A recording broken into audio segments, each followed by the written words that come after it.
Hello everyone, SirMonkeySuit Zappy here, back again with Kuroko in a Basket Season 1. We are on episode 22, and in the last episode we started a training camp, obviously before the Winter Cup starts. Yeah, we're doing 2 training camps. So at the end of last episode we were still on number 1, which was the beach. I assume that episode 22 is going to be the mountains, unless, I don't know, they end up extending the training camp. But with it, like with Season 1 coming to an end, I feel like we're not going to. I don't know, I could be wrong though. So yeah, we had obviously the training camp, and everyone is starting to at least physically become more able. Obviously training on the beach before going back to solid ground helped out a lot.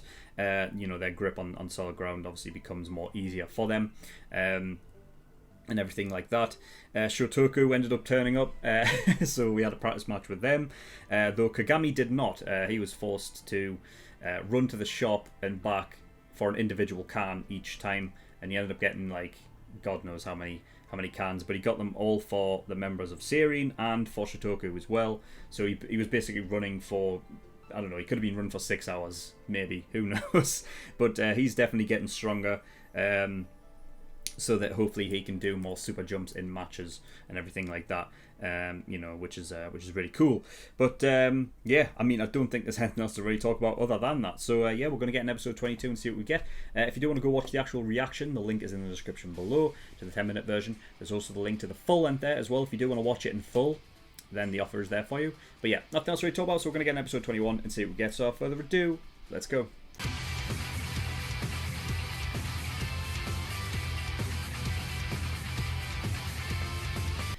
Okay, episode 22. Yeah, I had a feeling, because obviously the episode was, heading into obviously it was coming to the end of the episode. You know what I mean? I felt it. I was watching the episode for quite a while, and it was like they were building up this to come, and I was like, yeah, it's going to end up being the 22.5 episode, don't it? It makes sense, because I was told that the 22.5 was about Kisei, really, so I guess it makes sense as to what's coming up. But yeah, so I don't know. Maybe I'll have to do a 3-episode drop all at once if I have the time. But we'll see. We'll see what I can do. So yeah, I mean, I guess we'll talk about that right now, because since that's like obviously fresh in the memory.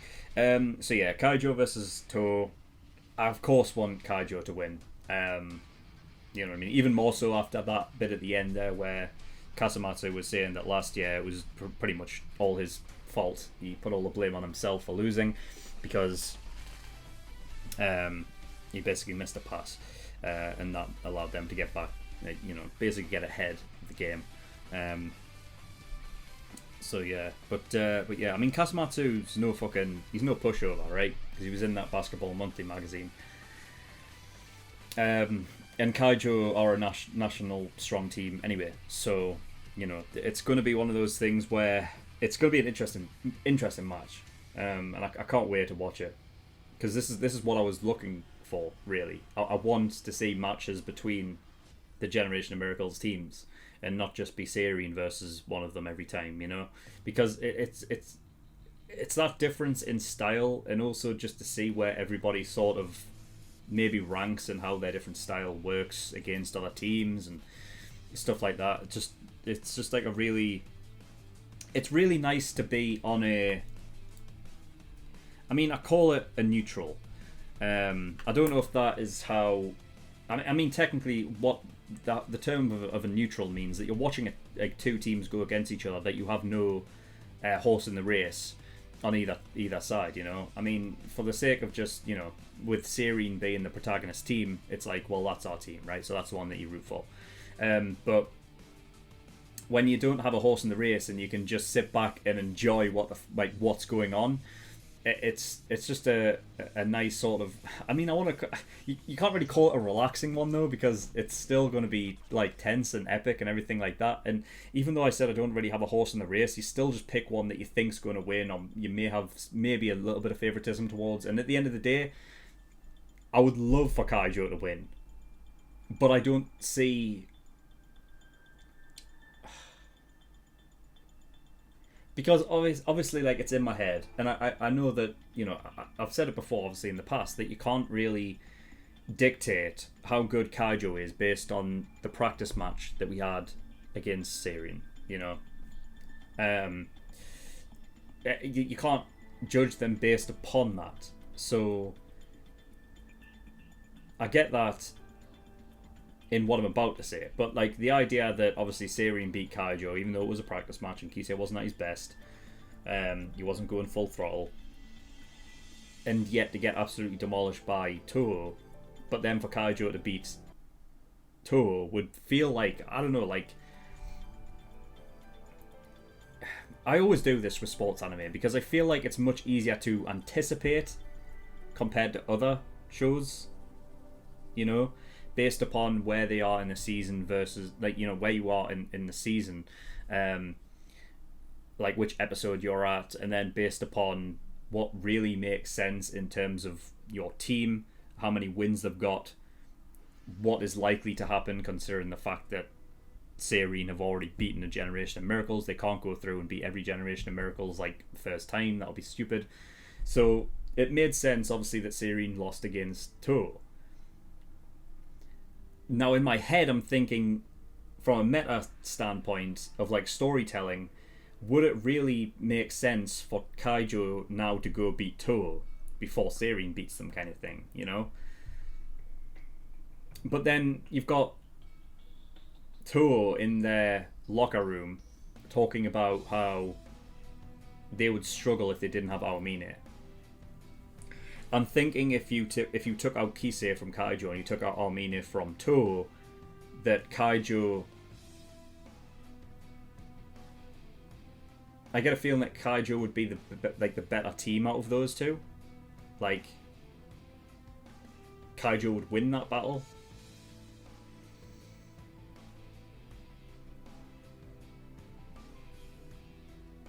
That's just what I'm thinking. I could be wrong.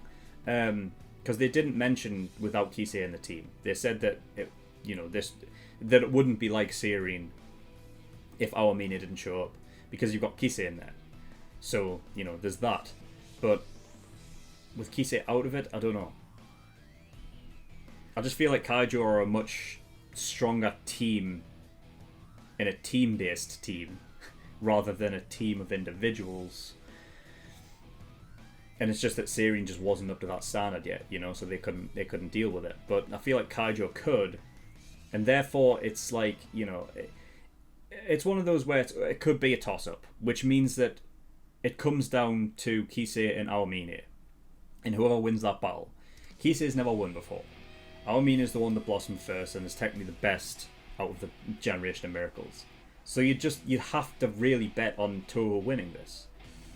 Meta-wise, because of story, and I feel like the fact of Kaijo not beating them means that it puts Seirin and Kaijo at a closer, like, so it keeps Kaijo at a level closer to Seirin, so that when that inevitable revenge match happens, it means more. And also going up against Toho, if Seirin eventually get the win over Toho, that also means more as well. So I feel like for story wise, it just makes sense. I feel like for Toho to win, it's the same. It's like the same thing in my head that I had when Seirin were going to go up against them.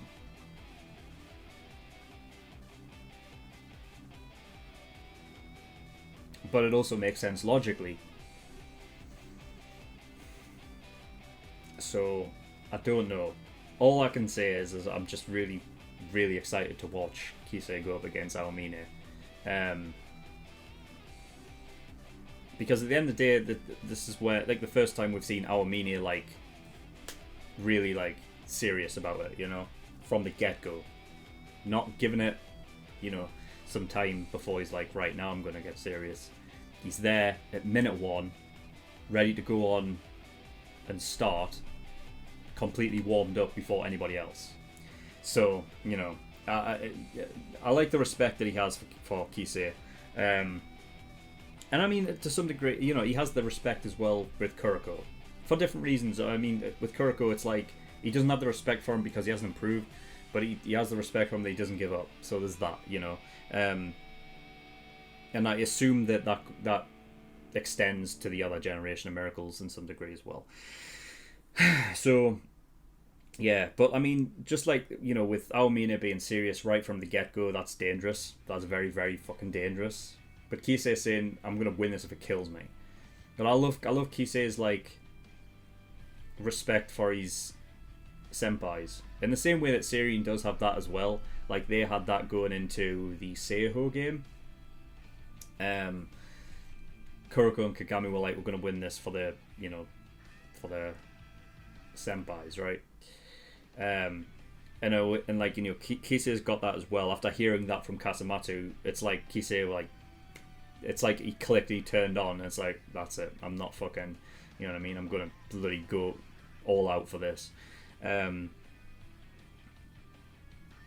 this is the quarterfinals as well. So we don't know who else is still in it. There can be other Generation of Miracle teams in there of the other two that we haven't seen yet.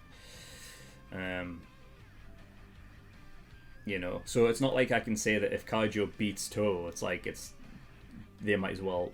It's like they're going to go win the whole thing. I can't say that because I don't know. I don't know who else is in it, and we obviously haven't seen anything from those other teams. So yeah. So yeah. Other than that, obviously we, I guess, ended the training camp now. So there's that. Shotoku ended up winning all of the 3 practice matches that they had. Of course, Kagami wasn't in there. And also, if the previous 2 that we didn't see, the scores of, if they were similar to the third one, they were only 10 points out. And that was without Kagami, right? Kiyoshi was playing, but like I said, this is a practice game where Kiyoshi's trying to get back to his best. You know what I mean? And even Shotoku, the coach, said that if you have a look at them, they're stronger than when they played against us and beat us. So there's that. But that also basically means that Shotoku have also been, improving as well. So yeah, they're all improving. There was some interesting sort of reveals about Kagami and the way that he sort of plays as well, and how he jumps in particular. And it was a lot about left and right in both of his feet and his his hands and everything like that. So on Kagami's right leg, that's the one that he jumps highest from. His left leg is not. But if he jumps with his left leg, he has more control. If he jumps with his right, he's stuck with the ball in his left hand, which is something that he doesn't have great ball handling with. Meaning that if he's forced onto his left, he's only going to be able to dunk. It obviously went back and showed the one-on-one with Kiyoshi when he literally, I guess that's a double clutch where you change hands, mid-jump to get around the opponent. So, yeah, I mean, I guess it's just a case of Kagami's going to have to train his left hand so that he's both-handed, really. And that's also something that can really be crucial in dribbling as well, which Kuroko was talking about. I mean, he's even going to do his own thing with what he wants to do his own drive. Now, if I'm correct, a drive is where he literally runs with the ball. He's not going to just pass it off like he usually does. He's going to actually dribble and drive with it. And Midorima and Tako were talking about... They said it in this episode. I was supposed to talk about it last episode because it's written there. I just fucking forgot about it. They were talking about if Kuroko was able to learn how to use his misdirection and apply it to a drive or a dribble, he'd be near enough unstoppable. And I was like, well, before he even said it, before Midoriya even said it was impossible in the last episode, I said how would that even work? Because the misdirection that Kuroko is doing is the fact that, he's using the fact that everyone looks at the ball so that he disappears. If he's got the ball, he's not going to be able to disappear, So I'm confused as to how he's going to pull it off. I mean, the fact that he's literally stated it means that he's going to be able to do it, but I will call it bullshit if I feel like it's bullshit. Because I don't know how he could pull it off.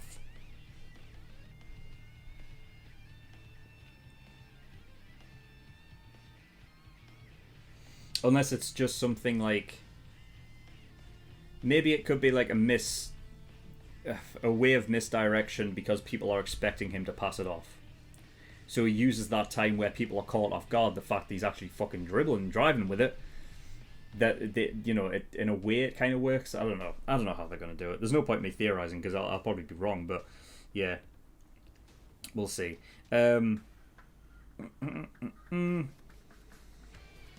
So yeah, I did like the one-on-one with Minarima. I didn't even go to 10. He just went on for the first one, and it was like, that's what's going to happen every time.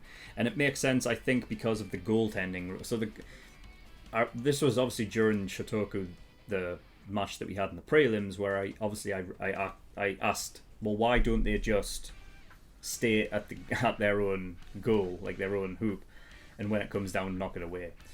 That's obviously when people in the comments told me about goaltending, and that once the ball has reached the highest point of its arc and is now coming back down, you cannot knock it away. You can't touch the ball, because then that's goaltending. So, yeah, but when it comes to dunking, that is a completely different kettle of fish. That means that no matter how high Kagami jumps towards the hoop, he's going to put that ball in the hoop. You know what I mean? He's going to dunk it. So as long as you can just time it right, you can stop him from scoring that dunk, no matter how high he jumps, because there's only one place he can place the ball, so you know where he's going. So it doesn't matter how high he's jumping.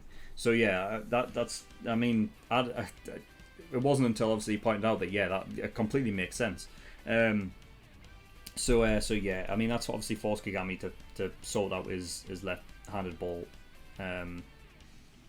His left-handed ball handling, and then if he's able to do double clutch or maneuver the ball around the opponent in order to get it in the hoop, then that's that. I think this was something that Hyuga actually mentioned to him in episode 21, the last episode, where he talked about like how is that all you think about, like dunking? I think that was almost like he was alluding to, like, you know what I mean? And when he said that, I was almost tempted during the reaction to just say, yeah, like, why don't you maybe focus on other kinds of shots, even if it's like from the ground, anything like that. But that was another thing that Kuroko was alluding to when he said that he was obviously going to do his own drive.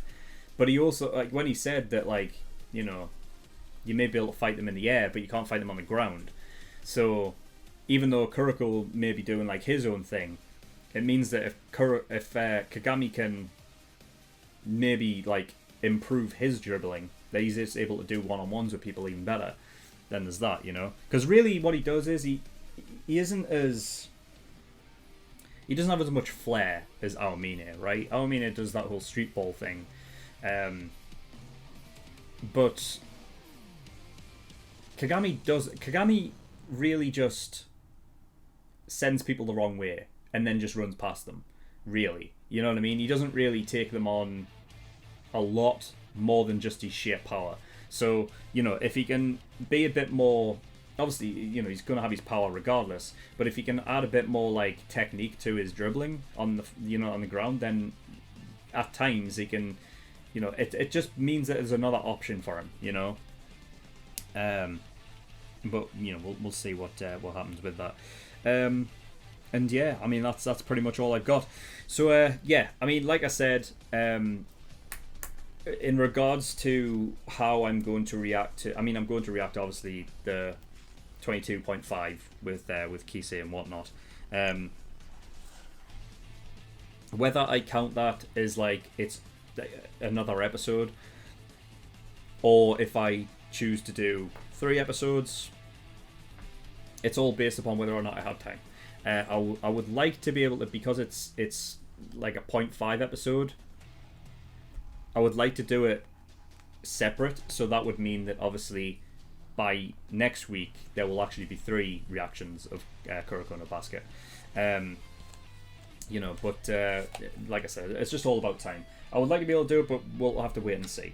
If not, then, I mean, really the thing is, because it's not a,